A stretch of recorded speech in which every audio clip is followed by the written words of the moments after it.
Bismillahirrahmanirrahim. Assalamualaikum warahmatullahi wabarakatuh. Pemirsa, teman-teman yang dimuliakan Allah Subhanahu wa taala, kali ini kita akan membicarakan salah satu hadis yang terdapat dalam kitab Riyadhus Shalihin. Hadis yang diriwayatkan dari Ibunda Aisyah radhiyallahu anha. Beliau mengatakan bahwa Nabi sallallahu alaihi wasallam bersabda, "Yaghdu jayshun al-Ka'bah. Fa idza kanu bi bayda min al-ardi yukhshaf bi awalihim ila akhirihim." Qalat qultu ya Rasulullah kaifa yukhshafu bi awalihim wa akhirihim wa fihim man aswaquhum wa man laysa minhum. Qala yukhshaf bi awalihim wa akhirihim thumma yub'athuna ala niyatihim. Muttafaqun alaihi. Hadzal lafzul Bukhari. Bunda Aisyah radhiyallahu anha mengatakan bahwa Rasulullah sallallahu alaihi wasallam bersabda, "Yaghdu jayshun al-Ka'bah." Akan ada suatu pasukan yang akan menyerang Ka'bah. Akan ada pasukan yang akan memerangi Ka'bah. Kemudian kata Rasulullah sallallahu alaihi wasallam, "Fa idza kanu bi Baida." Ketika mereka ada di daerah Baida, yukhshab bi awalihim ila akhirihim. Maka kata Rasulullah sallallahu alaihi wasallam, Allah Subhanahu wa taala akan menenggelamkan orang pertama dari pasukan tersebut sampai orang terakhir dari pasukan tersebut. Semuanya dihancurkan, semuanya dimatikan, semuanya dibinasakan, semuanya ditenggelamkan oleh Allah Subhanahu wa taala. Yukhshab, ditenggelamkan semuanya. Kemudian kata Ibunda Aisyah radhiyallahu anha, "Qala qultu ya Rasulullah, kaifa yukhshab bi awwalihim wa akhirihim wa fihim aswaquhum wa man laysa minhum." Ya Rasulullah, bagaimana mungkin orang pertama dari pasukan tersebut dihancurkan sampai orang terakhir? Bagaimana mungkin pasukan tersebut secara keseluruhan ditenggelamkan, dibinasakan? Padahal di situ fihiman aswaquhum. Di situ ada orang-orang yang terlibat, para pelaku pasar yang sejatinya mereka tidak terlibat dalam misi pasukan tersebut atau tidak terlibat, tidak berkeinginan untuk menghancurkan. Mereka adalah orang-orang yang ikut-ikutan saja. Mereka adalah orang-orang yang mungkin terpaksa disuruh ikut. Wa man laisa minhum, atau orang-orang yang bukan pelaku pasar tapi keadaannya sama. Mereka adalah orang-orang yang merasa terpaksa mungkin, atau orang-orang yang hanya ikut-ikutan saja dan kemudian masuk ke dalam pasukan tersebut, menjadi barisan dari pasukan tersebut. Apakah mereka harus ditenggelamkan? Apakah mereka harus dibinasakan?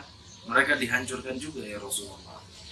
Kata Rasulullah sallallahu alaihi wasallam, "Yukhshafu bi awwalihim wa akhirihim thumma yub'athuna 'ala niyatihim." Tetap orang pertama dari pasukan tersebut sampai orang terakhir dari pasukan tersebut, semua yang akan dibinasakan, semuanya akan ditenggelamkan, semuanya akan dihancurkan. Lalu kemudian mereka akan dibangkitkan nanti berdasarkan niat-niat mereka. Artinya hadirin yang dimuliakan Allah, tetap mereka akan dipahami secara lahiriah kalau mereka bagian dari pasukan tersebut. Namun nanti ketika mereka dibangkitkan, ketika mereka dikumpulkan di akhirat kelak, mereka akan dibangkitkan berdasarkan niat mereka masing-masing.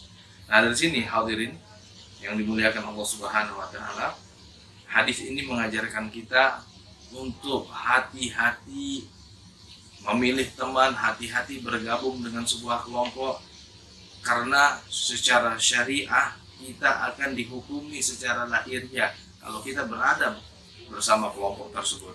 Kalau kelompok tersebut ternyata kelompok yang memerangi agama Allah sebut demikian, maka secara lahiriah ketika kita duduk bersama mereka, bergabung bersama mereka, kita akan dipahami sama bagian dari mereka. Nah, hadis ini juga bagian dari dalil yang mengukuhkan kaidah nahkum bil zawahir wa natawalla bis sarahir. Kita hanya bisa menghukumi segala sesuatu itu berdasarkan lahiriah, yang terlihat saja. Adapun yang disembunyikan di dalam hati, kita serahkan kepada Allah Subhanahu wa taala. Niat kita serahkan kepada Allah. Kita hanya bisa lihat si fulan gabung secara lahiriah dengan kelompok itu.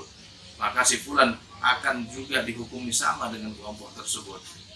Dan hadis ini juga mengajarkan kita agar jangan sekali-kali kita katsara sawadah kaumin. Jangan sekali-kali kita memperbanyak kelompok, sesuatu kelompok yang kelompok itu gak jelas mau kemana, begitu ya. Karena begitu kita menambah jumlah kelompok tersebut, kita akan dihukumi secara lahiriah ya. Pemirsa yang dimuliakan Allah Subhanahu wa taala, hadis ini luar biasa, termaktub dalam Riyadhus Shalihin dalam kitab niat. Hadis ini mengajarkan kepada kita agar hati-hati memilih teman, agar hati-hati masuk dalam sebuah kelompok. Begitu kita menambah jumlah suatu kelompok, maka kita akan dihukumi secara lahiriah bahwa kita bagian dari kelompok tersebut. Dan begitu kita bagian dari kelompok tersebut, kata Rasulullah, yukhsar bi awalihim wa akhirihim, akan dihancurkan, ditenggelamkan yang pertama atau orang pertama dari kelompok tersebut sampai orang terakhir. Dan kemudian mereka akan dibangkitkan berdasarkan niat mereka masing-masing. Pemirsa yang dimuliakan Allah, jangan kemana-mana, tetap bersama kami dalam channel dakwah ini. Saksikan terus pesan-pesan dakwah selanjutnya. Wassalamualaikum warahmatullahi wabarakatuh.